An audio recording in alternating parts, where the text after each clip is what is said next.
اس کا کلام ہے، اللہ سبحانہ وتعالیٰ کا کلام ہے۔ قرآن اس دنیا میں خدا کا آخری پیغام ہے۔ قرآن اس دنیا میں دین الہی کی عمارت کی تکمیل ہے۔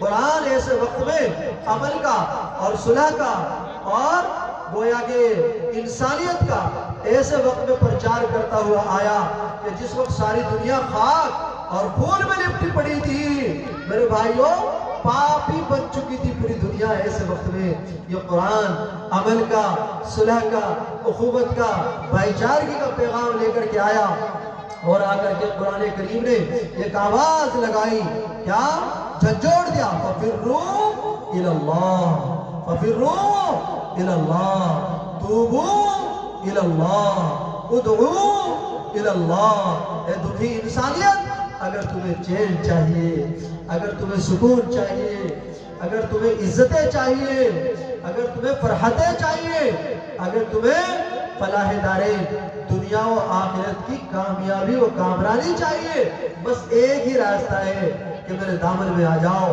میرے دامن میں آؤ گے تمہیں سب کچھ ملے گا، اور اگر میرے دامن میں نہ آئے تمہیں کچھ نہ ملے گا، نہ یہاں کا سکون نہ وہاں کا سکون، نہ کہیں جہاں میں اما ملی، اور جو اما ملی تو کہاں ملی؟ میرے جرم خانہ خراب کو تیرے عفو بندہ نواز میں۔ میرے بھائیوں، کتنے بڑے بڑے پاپی، کتنے بڑے بڑے صفار، وہ ظالم، وہ خونریز، میرے بھائیوں، عرب کے لٹیرے، وہ عرب کے جہلا، جو عرب کے بدو، میرے بھائیوں، جو بتوں کی پوجا کیا کرتے تھے، جو ایک اللہ سبحانہ وتعالیٰ کی پرستی چھوڑ کر ان کے نہ جانے انگنت خدا تھے۔ ان کے کھانے کا خدا الگ، ان کے پینے کا خدا الگ، ان کے سونے کا خدا الگ، ان کے جاگنے کا خدا الگ، اور ان کے قضائے حاجت کے لیے جاتے تھے اس کا الگ، دودھ کا الگ، پانی کا الگ۔ میرے بھائیوں، ان کے یہاں ہر چیز کا خدا بس سمجھ لیے، صبح کا الگ، شام کا الگ، دن کا الگ، رات کا الگ تھا۔ یہ ان کا عالم تھا۔ لیکن بھائیوں، جیسے ہی وہ قرآن کے دامن میں آئے، اللہ اللہ، پھر ان کا وہ حال ہو گیا کہ جو نہ تھے خود راہ پر اوروں کے ہاتھی بن گئے، اور کیا نظر تھی جس نے مردوں کو مسیحا کر دیا۔ درفشانی نے تیرے قطروں کو دریا کر دیا، دل کو روشن کر دیا، آنکھوں کو بینا کر دیا۔ کس نے ذروں کو اٹھایا اور صحرا کر دیا، کس نے قطروں کو ملایا اور دریا کر دیا۔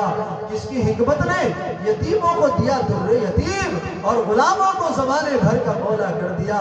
رحمت عالم نے عالم میں اجالا کر دیا، ہر طرف انسانیت کا بول بالا کر دیا۔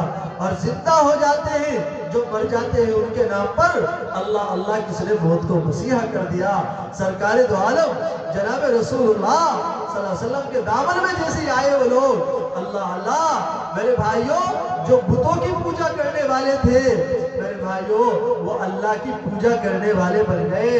میرے بھائیوں، جو 360 بت نہیں، نہ جانے کتنے بتوں کی بیچارے پوجا کیا کرتے تھے، وہ ایک اللہ کے پرستار بن گئے۔ قرآن کے دامن میں آنے کے بعد ان کی زندگیوں میں انقلاب آ گیا۔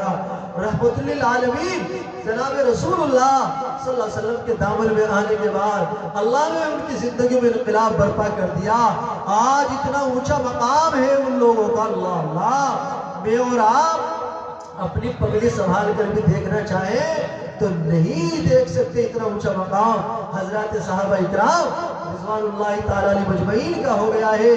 سرکار دو عالم جناب رسول اللہ صلی اللہ علیہ وسلم ارشاد فرما رہے ہیں، کیا اصحابی کالنجوم بأیہم اقتدیتم اہتدیتم۔ ارے لوگوں، صحابہ میری صحبت میں بیٹھنے والے، میری مجلسوں میں بیٹھنے والے، میری زیارت کرنے والے، میری پیشانی کی زیارت کرنے والے، میری آنکھوں کو دیکھنے والے، میرے رخسار دیکھنے والے، میری لحیائے عظیمہ، لحیائے مبارکہ، داڑھی مبارک کو دیکھنے والے، میرا قد و قامت دیکھنے والے، میرے پیچھے نماز پڑھنے والے،